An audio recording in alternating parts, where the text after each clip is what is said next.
The Porsche Panamera started its third generation in 2024 and filled the lineup with 4 hybrids and 3 internal combustion engine powered cars. This GTS is both the least powerful V8 offered and the most powerful non-hybrid you can get. Let's take a closer look. This is a 2025 Porsche Panamera GTS. Looking at the front of the GTS Panamera, it's largely the same as the Panamera 4e Hybrid I recently reviewed, but there are a couple of distinct things about it.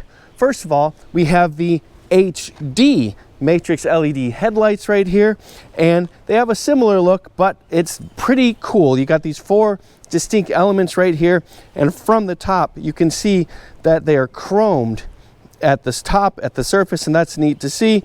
And I also appreciate that it's not a massive shape. Lots of modern headlights are just going streaming around and actually very long pieces. This is more contained, more blocky, and I really like that. Also, this being a GTS, we have more black around the front fascia than average. That includes these lamps baked in right here with a gloss black surround right here. Then we also have these black strips, and then a lot of black horizontal lines going across the grille, and then more gloss black down here for this lower front spoiler, and generally giving it just a slightly more sinister look than average, and I certainly don't mind that. It also contrasts this carmine red paint really well, but you'll get a better look of that in just a moment. I don't know if it shows up easily, but several inches behind the lower front grille, there are active shutters back here. So those actually do open and close to change the aerodynamics of the front end of this car when you don't need the cooling to the engine.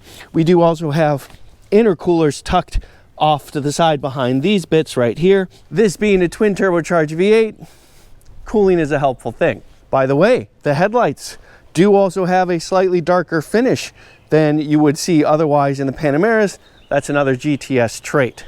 Otherwise, just like the Panamera 4, I really like this front end. I love the way it slopes down and gets nice and low. And then you have this nice, blunt, articulate, interesting face right in front. It is very Porsche, very distinctively Porsche. And I really think the design of the Panamera has matured to incorporate iconic Porsche looks throughout the body, and I really like that. But in a lot of ways, what's under the hood is both a lot simpler and a lot more interesting. Let's take a look.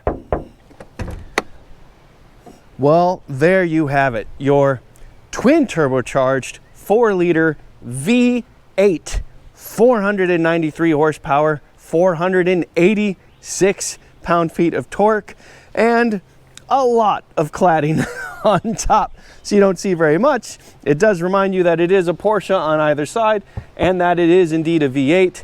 We do have this nice and beefy strut tower brace or shock tower brace right here, and we have a lot of heat shielding right here. This is a hot V, so the exhaust comes up in the middle, the intake's on the outside, and the turbos are nestled right in the V. So the turbos are right underneath the heat shielding, and the catalytic converters are right behind that. In fact, I'm guessing, but I bet those are the O2 sensors right there. We do also have these nice looking twin intakes right here, and you can see the basis of them right there. The actual inlets are in part of the lower front grille, but it's not just the shock tower brace right here. We do also have this bracing here and here, and it really does kind of come towards the center. So we have a lot of bracing to stiffen up the front end. That really helps keep the front end responsive and make it react quickly and appropriately. So that's nice to see. Thank you, nature. The center line of the front wheels comes up right around here and basically meets where the shock tower brace is, which means some of the engine is ahead, but actually much of the engine is behind the front axle center line, and the transmission is behind that again. So that really does help with weight distribution I appreciate seeing that. I do wish it wasn't quite so hidden, but I do like what I can see, and I definitely like what I can hear as well. Finally, windshield washer fluid is way off on the passenger side, real easy to get to right there. Looking at the car in profile, as promised, this is a better look at the $1,490 optional color, Carmine Red. That is a fair amount extra for red paint, but it does contrast the black that Porsche uses for all its GTS models really well. So it's kind of hard to pass up the red and black working together. I think it works really well. And you do see the black in a lot of places. This little skirt right here, this vent for the back of the front wheel well, we see it in the base of the side view mirror mount right here. It is a gloss black window trim. It is black for the B and the C pillars. We have black on the inner parts of the door handles right here. We have a very obvious black for the lower side skirts right here. And at the base of the door, it says GTS. Here, let me give you a better look at that. GTS. And finally, the roof as well is tinted a pretty dark color. That is a glass roof, of course, but to the eye, visually, it's pretty much black. And this is not a short car, clearly. It is actually 1/10 of an inch shorter than the Panamera 4E Hybrid. I will go ahead and put the dimensions up on the screen so you can check those out, and let you know that I have a lot more information in the description. You are looking at standard center locking 21-inch wheels for the Panamera GTS. They are finished in a very dark anthracite gray, and then a lot of contrast pops out with these bright red brake calipers behind that. We do also have slotted brake rotors right there. Really appreciate seeing that. Shows the performance intentions of this car. And of course, this is performance summer rubber as well. Thankfully, we're out of winter tire weather in Michigan. I think it's a really beautiful wheel. I think it works with the rest of the car design really well. And because it's a Porsche, it is also a staggered wheel setup. The wheel and tire in back is noticeably wider than the one in front. Brakes are a little smaller too, but still in red. Looking at the rear, this looks a lot like the Panamera 4 that I just reviewed, but again, there are some differences. We have very dark taillight setup right here with the Porsche lettering in black as well. Panamera GTS in black. We have more black down low right here. And we have an active spoiler just like the Panamera 4, but it's split right here. As it extends, it actually separates out and gets wider as it goes up. I'll show you that in a moment. Then we get down to the standard quad tip sport exhaust for a nearly 500 horsepower V8. I would call this very appropriate. And the finish of these very real quad tips are dark bronze, not black, but not far off. I think it works really well. And usually I'm not a big fan of the diffuser look in back, but for the Panamera GTS, because of the serious driver intentions of this car, this is one of those few circumstances where I think it works. All in all, I think the details of a GTS of the Panamera really come out and elevate the look of this car to be just a little bit more than the rest of the lineup, and I really appreciate that. And I'll say it one more time, the sound isn't bad either. Let me show you cargo space.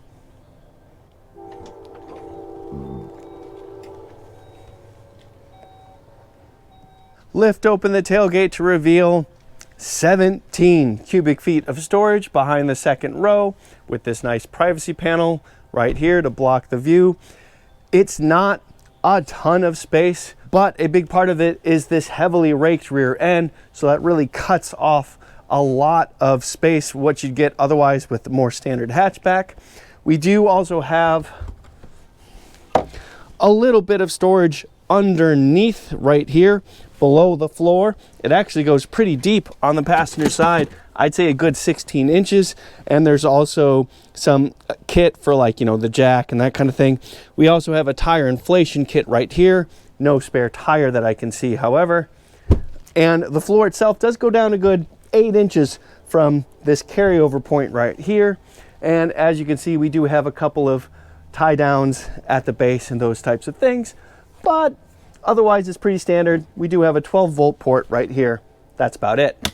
And if you need more than 17 cubic feet of storage and only need to carry you and a passenger, that is pretty easy to do.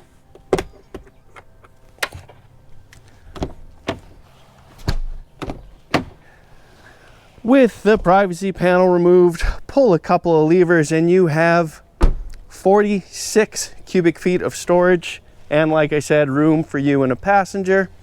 And yeah, it's a pretty healthy amount of space, pretty easy access, I would say. So sure, perfectly useful. But there's a lot of comforts in that second row if you want to carry more than you and a passenger. Let's take a look at that.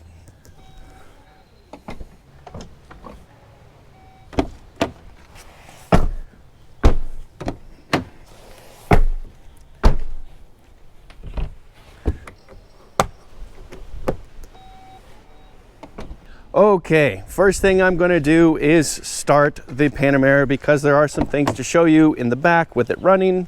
Of course, push button start on the left hand side.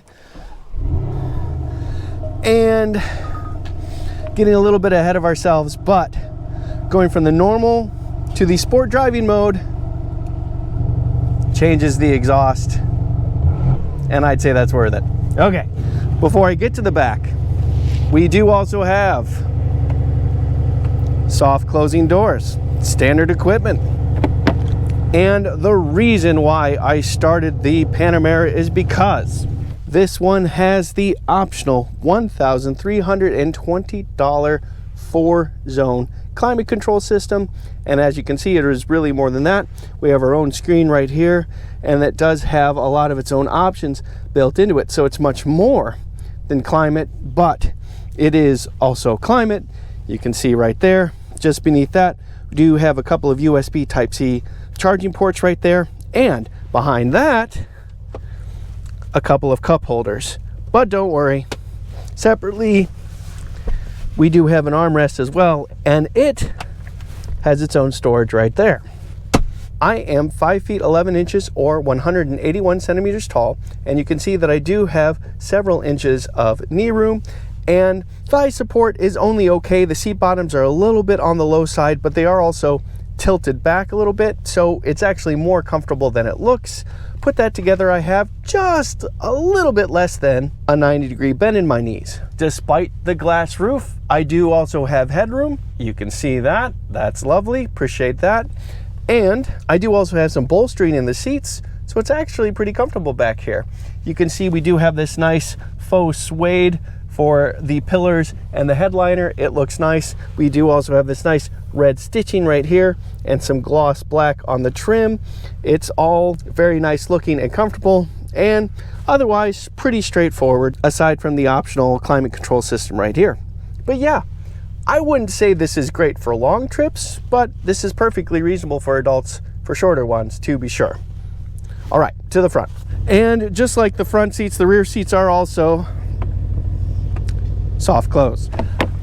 We have standard 18-way power adjusting sport seats right here. Excuse me, adaptive sport seats. And as you can see, we also have a nice big hunk of lower and upper bolstering right here. These are comfortable, supportive seats, and I do really like them quite a lot. And as you can see, there's a lot of ways to get the seat just so. We do also have an illuminated kick plate right here, hard to see in the daylight. Let me show you at night. And if you look at the door, we have the usual controls there. Lift gate up and down is built into the windows here, and we do have 3-position driver's seat memory right there. And you might have noticed this is a standard Bose stereo system on the GTS Panamera. Aside from the start-stop button, we only have light options to the left of the steering wheel, but we do also have power adjusting steering wheel, tilt, and telescope. Oh, and one lovely detail, GTS baked in just below the headrest right there. You are looking at the GTS interior package in Carmine Red, which is a $5,240 option. Not cheap, but the car isn't cheap in general, and it does look really nice. The red stitching and the red seat belts and all that kind of stuff, it all really works together. And then of course there's just a lot of gloss black everywhere. Also, this faux suede that I mentioned in the back seat, this is called Race Tex. The steering wheel itself is also in Race Tex and is a reasonably small rim and a nice and fat rim as well, so it is easy to grip onto, get a good firm grip. It is also a standard heated steering wheel. This element right here, the buttons in the back, so on, off, lovely. We do also have plenty of controls on the steering wheel, media options here and here. We also have cruise control options back there, and upshift and downshift paddle shifters as well. But the most important part is the drive mode dial right here. Talk about those in just a minute. And in the center, that's your sport response button. That's kind of like full boogie for 20 seconds whenever you need it. Above that is the standard 12.6-inch fully digital instrument cluster and the 10.9 fully digital center display. And that center display does include wireless Apple CarPlay and wireless Android Auto. It also includes as standard heated seats, which you can see in the first two zones of your 4-zone climate control right here.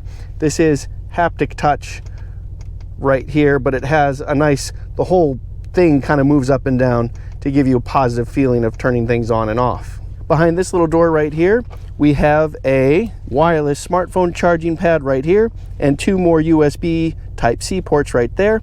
And one little thing about this, you don't pull this way, you push again and it closes pneumatically like that. Beneath that, we have a couple of cup holders and more storage in the center console with a 12-volt port right there. And the space is partitioned right here, and you can choose how you want it partitioned. Isn't that lovely? Looking up, we do have controls for the lights as well as the privacy panels and moonroof. So these two buttons are for the rear privacy panel, and you do have to hold it down, but it is lovely. And then this dial right here is for the front one. It's also lovely. Also, we do have the $1,370 thermal and noise insulated windshield. The digital instrument cluster being fully digital also means it's adjustable. You start with this button right here, and when you press it, you see that blue light around the perimeter.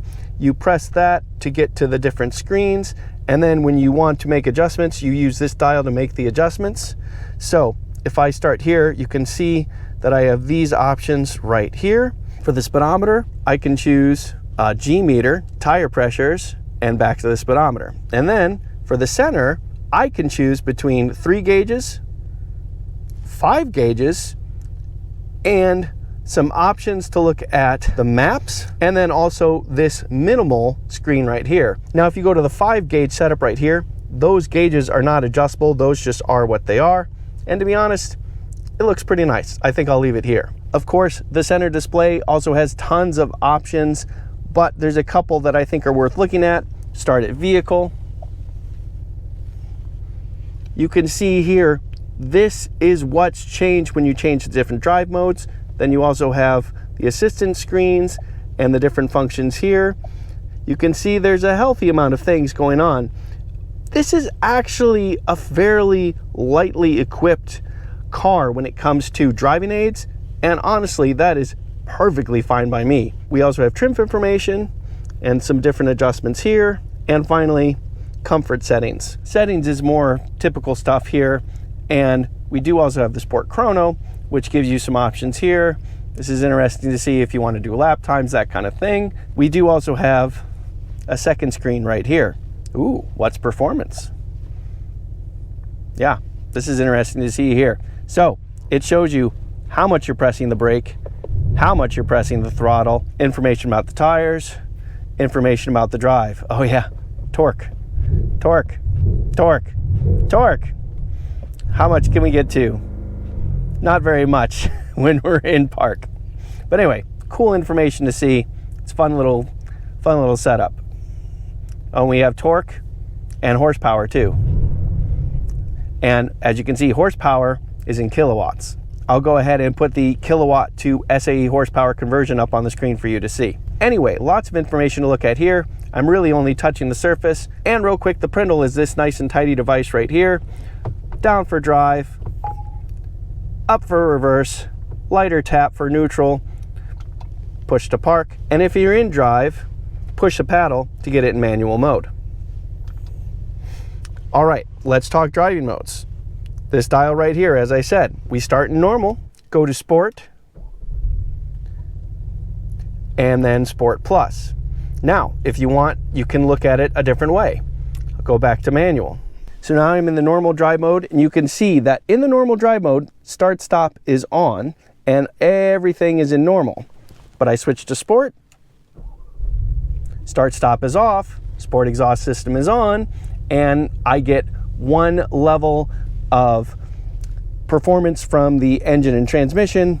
The shock absorbers stiffen up. This does have a standard adaptive shock absorber and a standard air suspension. We're still at the normal level, but if I go to Sport Plus, the car lowers a little bit and then everything else is in full boogie. And of course, I keep the sport exhaust system on.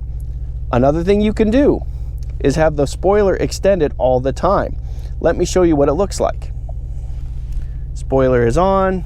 I get this little graphic right here, and outside it looks like this. And this is what I was talking about. These two pieces separate and extend out to make it wider than it would be otherwise. It tucks in to this line right here. So it's a nice, interesting extension piece. Looks like that from the side. So there you have it, the 2025 Porsche Panamera GTS. The most powerful non-hybrid you can get, but also the least powerful V8. 493 horsepower. I think it'll still be fun. This is not a cheap car.